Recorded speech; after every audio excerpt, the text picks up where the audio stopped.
Sebelum menonton video ini, jangan lupa subscribe untuk konten edukasi lainnya. Selamat menonton. Assalamualaikum teman-teman. PPDB SMP Tarahman udah dibuka loh. Kenapa sih harus masuk SMP Tarahman? Pertama, kita punya program tahsin dan tahfiz minimal 2 juz. Kedua, kita punya program khusus tahsin dan tahfiz 5 juz. Ketiga, program literasi membaca dan menulis. Keempat, program siswa punya karya berupa buku. Kelima, pembelajaran aktif menggunakan pendekatan kecerdasan genetik dan karakter building. Pendaftaran gelombang 1 cash bisa sampai 3 juta loh. Tunggu apa lagi? Daftar yuk. Kalau sampai kuota penuh, pendaftaran langsung ditutup. Buruan daftar.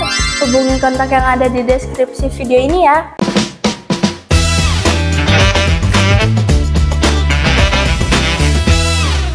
Assalamualaikum Bang Mujahid. Waalaikumsalam Raisya. Bapak gimana kabarnya hari ini? Alhamdulillah Bapak sehat. Raisya gimana kabarnya? Alhamdulillah. Bapak saya mau nanya dong, kan Boleh. sekarang tuh anak-anak zaman sekarang kan banyak yang kurang sopan santun ya, adalah anak guru. Bagaimana sih biar caranya anak-anak sekarang tuh lebih beradab pada guru? Baik Raisya, pertanyaan yang sangat bagus ya. Memang sebagai seorang murid, jika kita ingin ilmu kita tuh bermanfaat, ingin ilmu kita barokah, maka kita harus memperhatikan adab kita sebagai seorang murid kepada guru kita.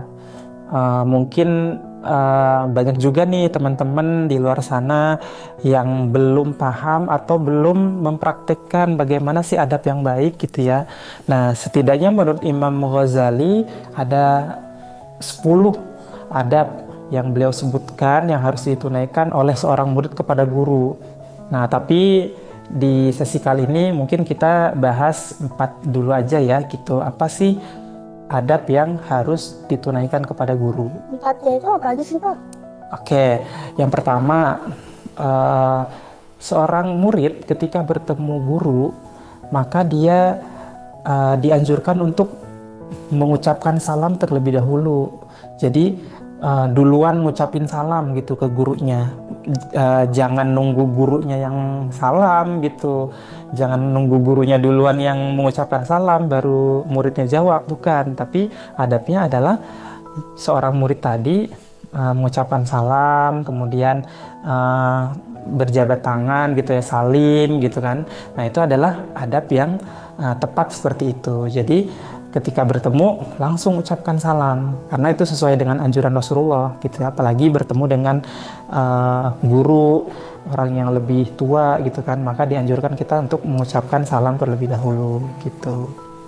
Ya, lalu yang kedua apa Pak? Nah, kalau yang kedua, ketika kita sedang berada dalam kelas atau guru sedang menjelaskan materi, kita tidak boleh sibuk dengan aktivitas kita sendiri, melainkan kita harus fokus mendengarkan materi, mendengarkan apa yang disampaikan guru.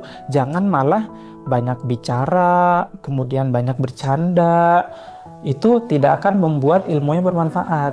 Jadinya malah ntar nggak paham gitu kan, malah salah paham dengan apa yang disampaikan gurunya. Nah, ketika salah paham, nanti malah prakteknya juga salah gitu. Yang ketiga Pak?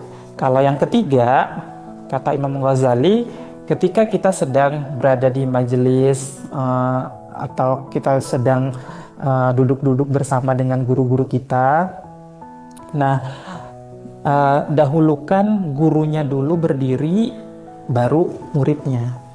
Nah, ini atau seumpamanya sedang ada guru kita nih lagi duduk, nah terus kita mau lewat, nah itu usahakan kita tuh jangan benar-benar lewat pas di depan gurunya, karena itu adalah adab yang kurang baik. Ketika gurunya duduk, masa kita berdiri gitu kan, atau kita malah ngerjain apa yang posisinya guru kita sedang duduk, tapi kita malah lewat begitu aja atau berdiri gitu kan. Nah, kata Imam Ghazali sebaiknya gurunya berdiri dulu, baru nanti muridnya berdiri. Atau sedang sama-sama duduk nih, jangan muridnya dulu yang duduk, tapi jangan muridnya dulu yang berdiri, tapi gurunya dulu berdiri baru muridnya berdiri gitu. Dan yang terakhir Pak?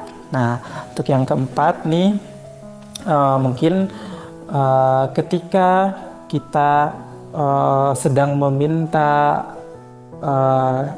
penjelasan, atau sedang gurunya menjelaskan gitu kan, atau kita meminta pendapat kepada guru, kita jangan sampai meremehkan jawaban tersebut, atau malah kita membanding-bandingkan, oh Pak, kalau kata guru yang ini nggak begitu deh Pak, kalau kata ibu ini nggak begitu deh Pak. Nah, itu namanya membanding-bandingkan pendapat guru. Nah, secara tidak langsung kita meremehkan ilmunya guru gitu. Setiap guru itu kan punya pendapat yang berbeda gitu kan, punya kapasitas yang tidak sama gitu. Apalagi menyikapi suatu hal, terjadi perbedaan pendapat itu wajar. Tapi kita sebagai murid jangan sampai membanding-bandingkan antara guru kita, karena itu menjadikan ilmu kita tidak barokah gitu. Masya Allah Pak, terima kasih, ilmunya sangat bermanfaat. Semoga saya dan teman yang menonton bisa mengamalkan ilmu tersebut. Amin, sama-sama Raisya. Terima kasih Pak, Assalamualaikum.